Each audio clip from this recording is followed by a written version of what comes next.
안녕하십니까.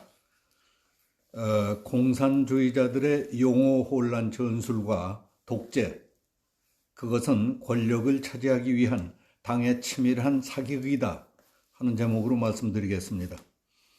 공안 사건의 대가인 고용주 변호사는 1980년대까지만 해도 공안 사건에 연루돼 체포되면 나는 공산주의라고 하던 자들이 어느 순간부터인가 공산주의자라고 하지 않고 나는 민주주의자라고 주장하더라는 말을 한 일이 있습니다. 그 이유는 북의 지령에 의한 지침 변화였다는 겁니다.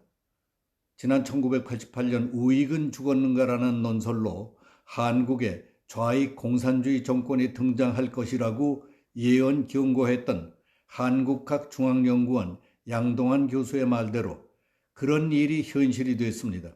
어떻게 그런 일이 일어났을까요? 국민 모두가 민주화, 민주주의, 인권, 평화, 독재란 용어에 속았기 때문이라는 해석입니다.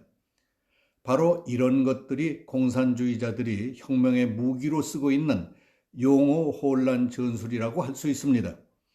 학교에서 촌지를 거부하자는 그럴듯한 명분으로 시작된 참교육은 실제로는 공산세뇌, 노동자 계급세뇌, 적화통일세뇌를 시키겠다는 북한 공산주의자들의 대남 적화통일 전략 전술이었습니다. 용공 이적 세력은 인민민주주의 쟁취를 민주쟁취, 민주로, 김일성 민족통일을 민족통일, 통일로, 인민대중해방을 민중해방, 인간화 교육으로 용어를 혼란시키면서 대한민국의 정통성을 부정하고 적화통일 이념을 심어줄 기반을 닦아왔습니다. 앞에서 말씀드린 민중민주주의라는 것은 북한이 주장하는 통일전선 전술과 정확히 일치한다는 사실이 이석기 사건의 대법원 판결문을 통해 명확히 밝혀졌습니다. 그리고 이석기의 실형 및 통진당 해산 과정서부터 민주주의라는 용어는 슬그머니 민주주의로 바뀌었습니다. 이제 저들이 말하는 민주주의란 북한이 주장하는 통일전선 전술상의 프롤레타리아 독재를 뜻하는 용어가 되었습니다. 이러한 용어의 혼란을 막기 위해 뜻있는 분들이 공산주의자들이 말하는 민주주의와 건전한 우리 국민이 사용하는 민주주의를 구분하기 위해 자유민주주의라고 썼습니다. 그러자 좌익 공산주의자 및 파쇼 전체주의자들은 대한민국 헌법에 명시되어 있는 자유민주주의에서 자유를 삭제해야 한다고 한바탕 난리를 쳤던 일이 있습니다. 난리 끝에 그런 시도를 저지시키기는 했지만 또다시 들고 나올 가능성이 있다고 봅니다. 우리가 사용하는 말이나 용어는 쓰는 사람의 잠재의식과 사상에 결정적인 영향을 끼칩니다. 어떤 집단이나 국가든 용어들이 혼란스러우면 상황인식도 혼란해집니다. 지속적으로 부적절하게 사용되면 재앙을 면치 못하게 되어 있습니다.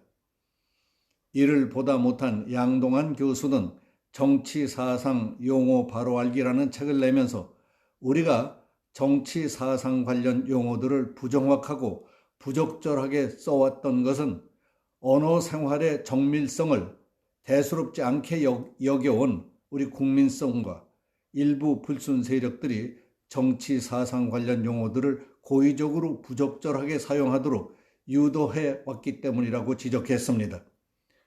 인류 역사 진행 방향에 반대되는 사상을 가진 사람들을 진보 세력이라 하고 자유민주주의에 반대되는 사상과 경력을 가진 사람들이 민주인사를 자처하며 중요한 공직을 점령했습니다. 대한민국을 파괴하겠다는 사람들을 국가를 위해 일하는 사람들로 착각하는 현상을 반드시 바로잡아야 합니다. 공산주의자들은 자신들의 폭력 독재를 민주주의라고 주장합니다. 대중들이 바라는 것은 독재가 아니라 민주주의이기 때문에 저들의 호칭에는 민주주의, 민족전선, 인민민주주의, 조국통일민주주의전선, 민주연맹, 조선민주주의인민공화국 하는 식으로 곳곳에 민주주의가 흘러넘칩니다. 저들이 내세우는 민주주의란 국민의 기본권 보장, 법에 의한 지배가 아닙니다. 다수자의 지배입니다. 인구의 절대 다수를 차지하는 노동자 농민 동맹에 의한 다수자의 지배이기 때문에 민주주의라고 주장하는 것입니다. 공산주의자들이 입만 열면 노동자와 농민을 앞세우는 것은 그들의 권익 향상을 위해서가 아닙니다. 자기들이 정권을 잡기 위해 인구의 다수를 차지하는 노동자, 농민을 이용하기 위한 것뿐입니다. 노동자와 농민을 자기 편으로 끌어들여서 공산혁명을 성공시키기 위해 농민들의 꿈인 토지의 공짜 분배를 약속합니다. 지주의 땅을 빼앗아 무상으로 나눠주는 무상몰수 무상분배를 외치는 겁니다.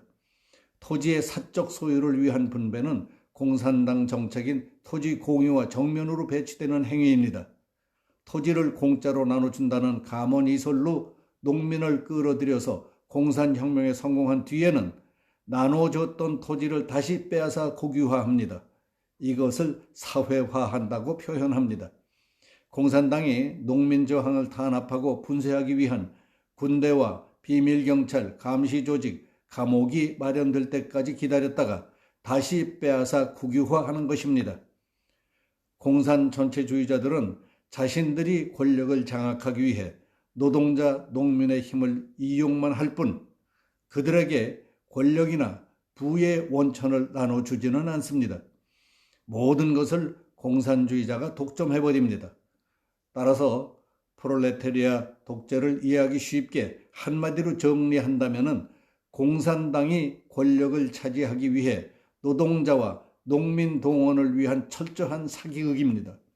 레닌은 공산당의 모든 중요한 결정은 전적으로 당 중앙위원회가 결정한다고 못 박았습니다. 이 말이 공산당의 실체를 나타내는 핵심입니다.